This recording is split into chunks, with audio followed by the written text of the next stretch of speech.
salvestusse, et need ka, kes veebis, siis nad saavad ka hiljem vaadata, et tere tulemast kõik.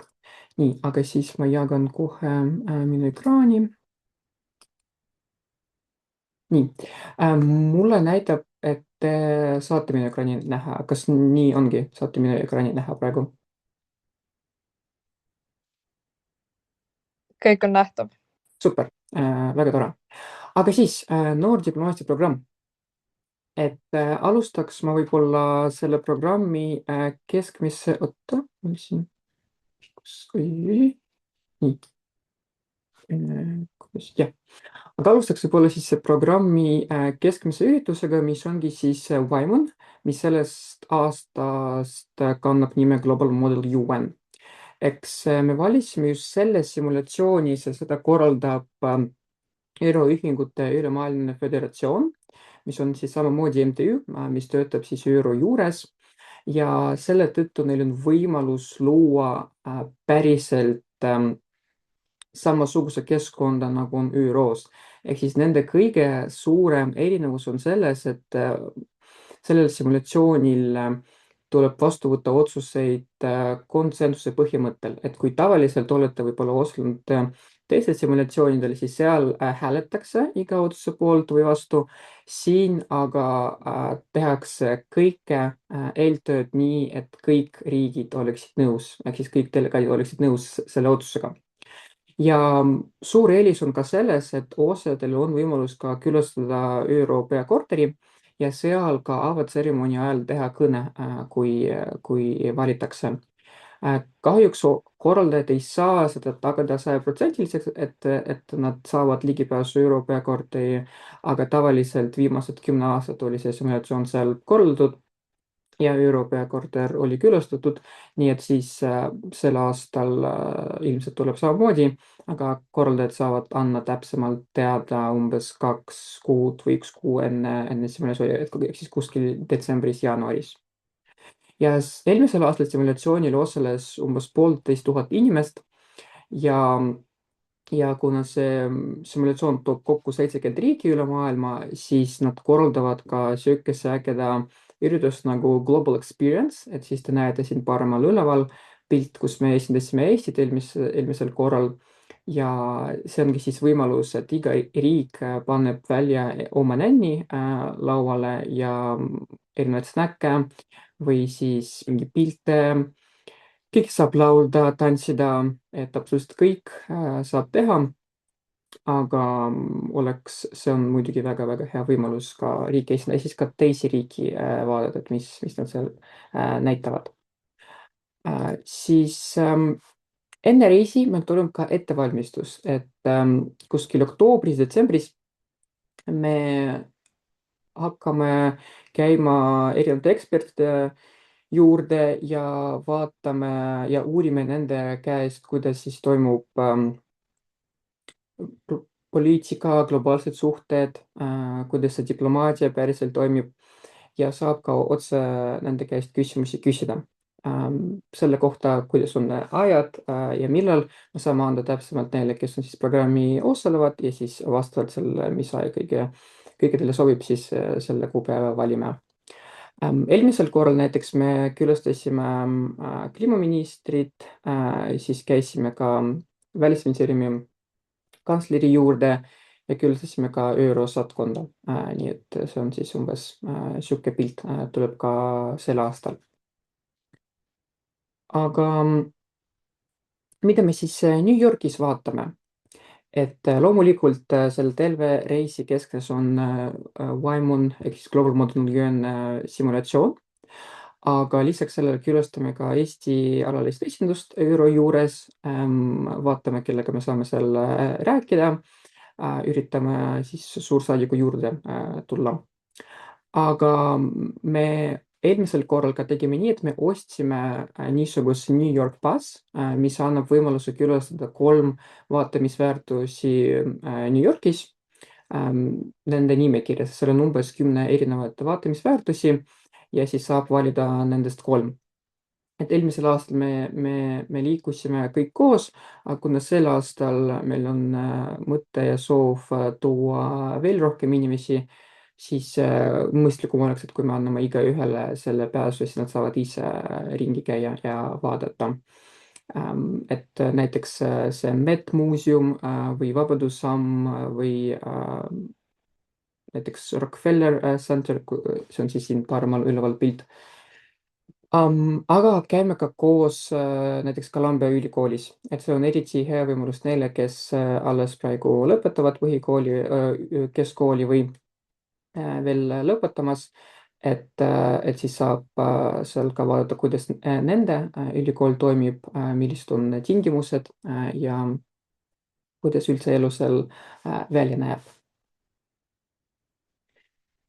Ja selle programmi mõte ongi, et me saame mitte ainult New Yorgis käia, mis on muidugi väga-väga vahva, aga ka tegelikult saada niisuguse õpetava ja rahvusvahelise kogemuse. Et loomulikult, kuna seal toimub see Global Experience üritus, siis on võimalus ka meile esindada Eestit sellel spetsiifilisel üritusel, aga ka väljaspool selle, et kui toimuvad erinevad komisjoni koosolekud, siis nende näiteks pauside vahel siis saab ka teiste inimestega rääkida ja samamoodi ka Eestist rääkida. Ja see on suurepärane võimalus ka rääkida noortega üle maailma, et ja siis samamoodi ka teha sõprust. Et selles suhtes simulatsioonis on väga tore, et nad teevad komisjoni tööd, siis toimub lõunapaus keskpäeval, ehk siis ongi võimalus minna oma sõpradega kuhugi sööma koos ja siis ka juttu ajada. Aga ka õpime siis neid teadmisi diplomaatidelt ja ekspertidelt, üritame katta rahvusvahelised suhted, diplomaatiad.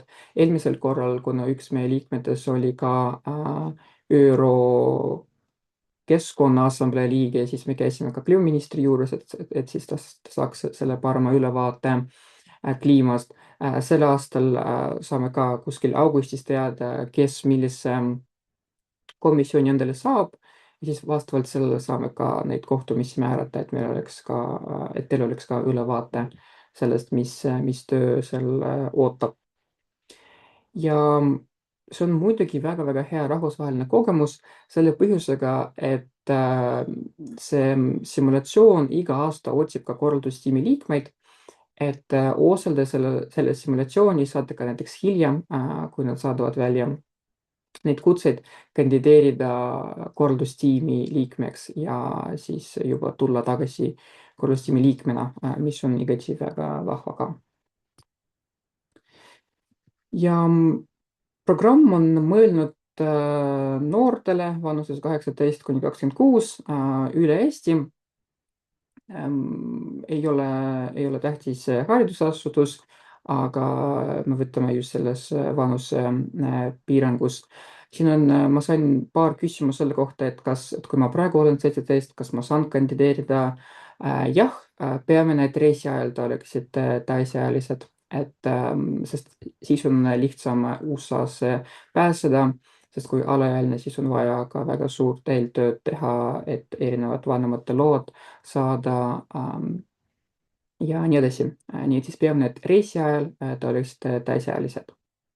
Ja varasem kogemus ÜRO-s või muudes missioonides ei ole kohustuslik, ehk siis peamine on, eriti kui kandideerite stipendiumile, justkui näidata, et teil on suur soov seda võimalust kasutada, et näiteks tulles tagasi midagi muuta Eestis või midagi arendada või luua.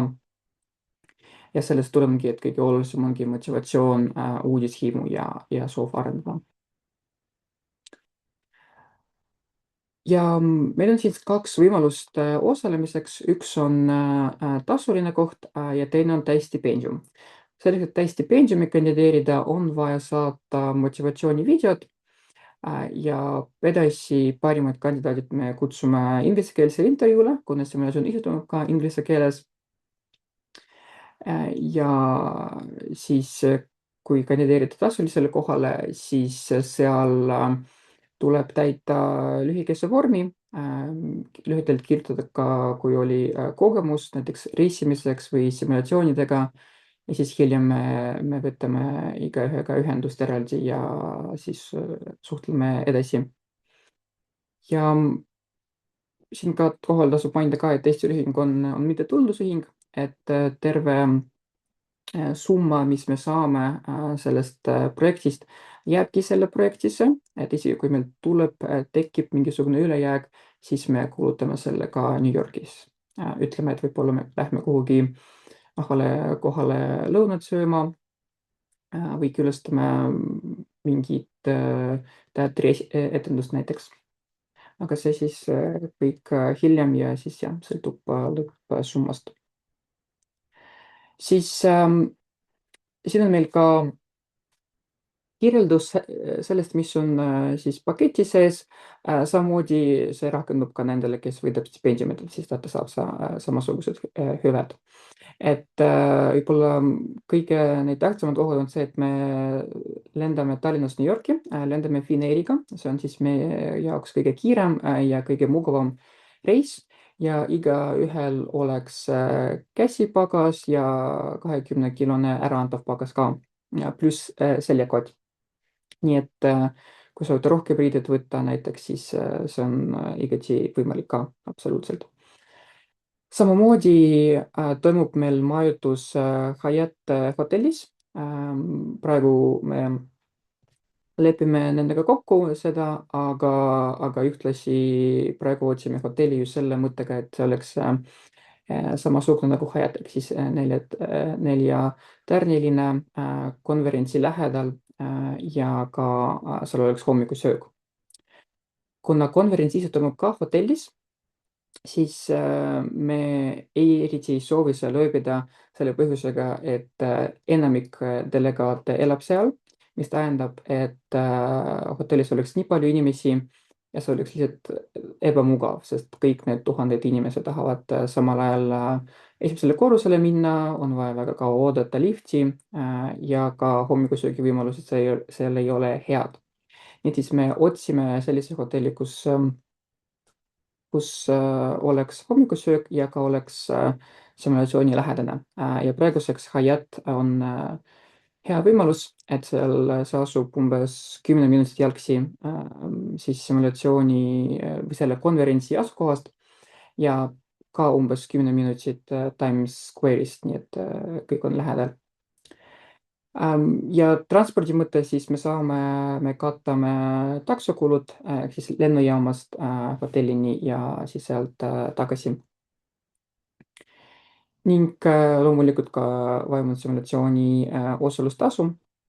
Ja kusjuures siin ka tasub mainida seda, et enne vaimusimulatsiooni tuleb ka teha ettevalmistuse ehk siis saata neile seisukohavõttu, mis on sihuke 2-leheküljeline, ütleme, ülevaatev essee, kus te siis räägite enda riigi positsioonist, probleemist, mis on komisjoni ette antud ja pakute välja, millised on võimalikud võimalused selle lahendamiseks. Sellest me eraldi ka räägime koolitusel, mis meil tuleb hiljem, aga ka oma poolt aitame selle seisukoha kirjutamisega. Ja siin on ka mõned olulised tähtajad, et täisstipendiumi kandideerimine tähtaeg on 14. juuni ja tasulisele kohale kandideerimise tähtaeg on 22. juuni. Et siis edasi see käib nii, et umbes 23., 22. me saame stipendiumi esimese vooru tulemused edasi saata ja siis kuskil juuni viimasel nädalal teeme intervjuuvooru ja 1. juuliks me saame juba delegatsiooni kokku panna, ehk siis saame välja kuulutada inimesi, kes võitis stipendiumi ja samamoodi ka saata kõikidele tasuliste kohtadele nende kinnituse. Ning siin on lühikene reisi ajakava, mis praeguse seisuga võib ka muutuda, aga väljume siis Tallinnast 9. veebruaril ja maandume New Yorki samal päeval õhtul, kuna on ajavööndi muutus. Siis 10. veebruaril meil on vaba päev, ehk siis me saame külastada näiteks vaatamisväärtusi, vaadata New Yorki ringi ja siis 14.–15. veebruarini meil toimub simulatsioon ise. tavaliselt see kestab umbes 9-5 ja päeva keskel on paus, et ütleme näiteks 9-st ma ei tea, näiteks 1-ni, meil oli eelmisel aastal 1-ni siis simulatsioonitöö ja siis tuleb lõunapaus umbes 1,5 tundi ja siis simulatsioonitöö jätkub. Vahepeal ka komisjoni juhid teevad ka väiksed pausid, näiteks 5 minutit, et vett juua või siis hotellis natukene liigutada end. ja 16. veebruaril meil on siis viimane päev New Yorgis. Võime samamoodi jalata ringi, vaatame veel, mis seal on, midagi osta, kui on vaja mingisuguse nänni Eestisse tuua. ja hilja õhtul lendame Tallinna, et eelmisel korral me väljusime linnast kell 8 umbes, sest meie lennuk oli kell 23. Ja siis saabume Tallinnasse 17. veebruaril keskpäeval või natukene peale seda. nii, aga siis minu poolt on siis kõik, ma lülitan selle eestluse kohe välja ja kui teil on küsimus, siis küsige. jah, palun. tervist, Bogdan. Kui suure võimaluseks saab alaealine selles programmis osaleda, kui ma olen nõus tegema lisatööd selle nimel, selles mõttes, et ma olen nõus kõik need vanema nõusolekud hankima ja ma ei hakka teid sellega koormama, et ma pigem koorman siis ennast sellega, aga kas oleks põhimõtteliselt võimalik? Põhimõtteliselt kahjuks mitte, kuna Eesti Ühing siiski ei ole päris näiteks turismibüroo või siis organisatsioon, mis tegeleks just spetsiifiliselt kogu aeg reisidega, et meil on reisi mõttes, see on üks osa meie tegevustest, nii et me lihtsalt ei saa enda peale selle kohustuse võtta, sest lisaks sellele on vaja alaealise vanemate nõusoleku, siis on vaja ka minu kinnituse, et ma siis võtan üle selle kohustuse selle nooruki ees vastutada. nii et kahjuks sel aastal see ei tule. jah.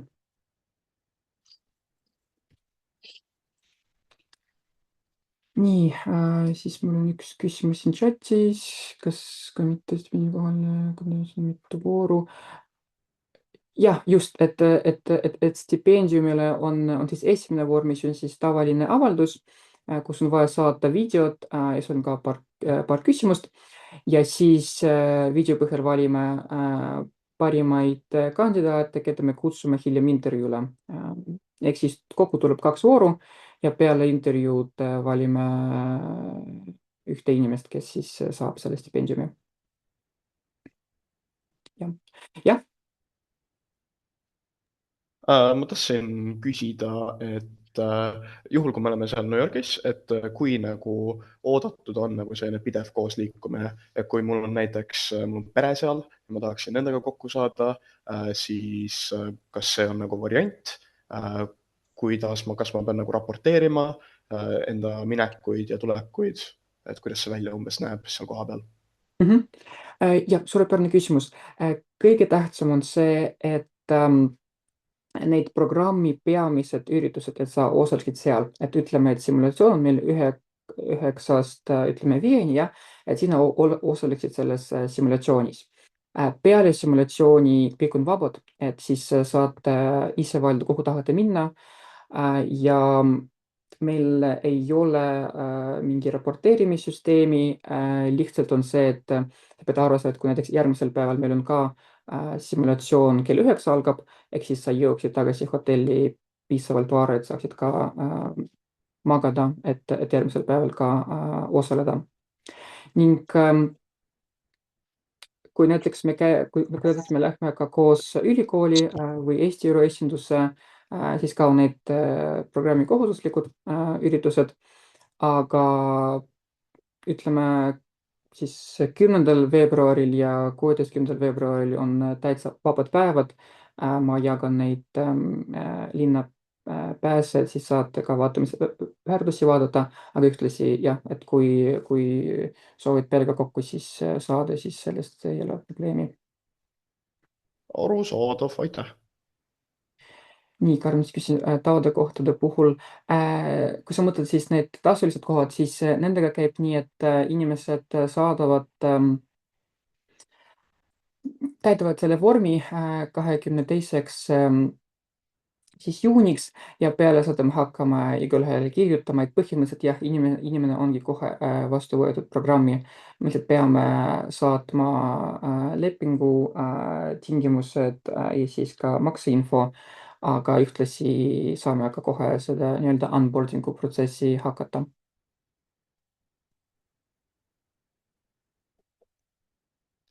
nii, kas on veel küsimus? Ja, Artur? Vabandust ja kas teie muidu isiklikult hindate neid motivatsioonivideosi ja mitu inimest on intervjuul? Ja, mina isiklikult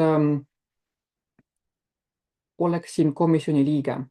Ehk siis meil tuleb komisjon, me saame lähinädalal avalikustada, kes on siis meie komisjoni liikmed, aga ühtlasi ja see ei ole vaid minu otsus, vaid see on komisjoni otsus. Ja ma ütlen, näiteks eelmisel aastal meil oli samamoodi ka tehtud komisjon ja siis eelmisel aastal meil kandideeris 34 inimest.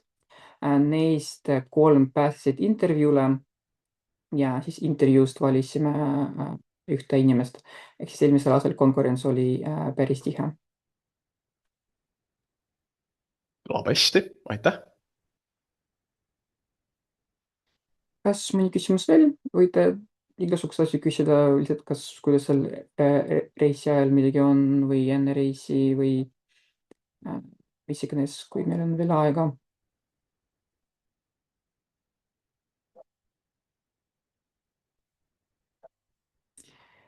Aga kui praegu midagi pähe ei tule, siis kindlasti kirjutage mulle, kui on mingi küsimus, et minu e-post on see bogdan@unaeesti.ee, siis hea meelega vastan. Nii, Karmen küsib, kas video peab olema ingliskeelne. Ei, video peab olema eestikeelne. Või noh, selles mõttes seal ei ole keelepiirangud, et kui on mugavam inglise keeles, siis saab ka. Muidugi saab ka eesti keeles. Peamine on see, et kuna meil ettevalmistuskoolitused toimuvad eesti keeles, peamine siis sa saaksid ka aru, et kui me kohtumisel käime, siis jah, saad seal ka osaleda. Nii. Aga olgu, suur aitäh, et võtsite aega ja liitusite täna selle infotunniga. Et siis kindlasti, kui soovite võib-olla rohkem infot uurida, siis saate ka näiteks meie kodulehelt. Seal meil on olemas pildid ka ja siis tekst ja ka mõned korduvalt kippuvad küsimused. Aga ka meie Instagramis, mis on siis UNA Estonia. Seal on samamoodi, meil on eelmise aasta highlights stories tehtud, et siis saate päriselt nagu päevade kaupa vaadata, kus me käisime, mida me tegime ning samamoodi saab ka seal postus vaadata, et kuidas meil siis see reis läks. Aga jah, et veel kord suur aitäh teile ja soovin teile ilusat päeva. Head aega!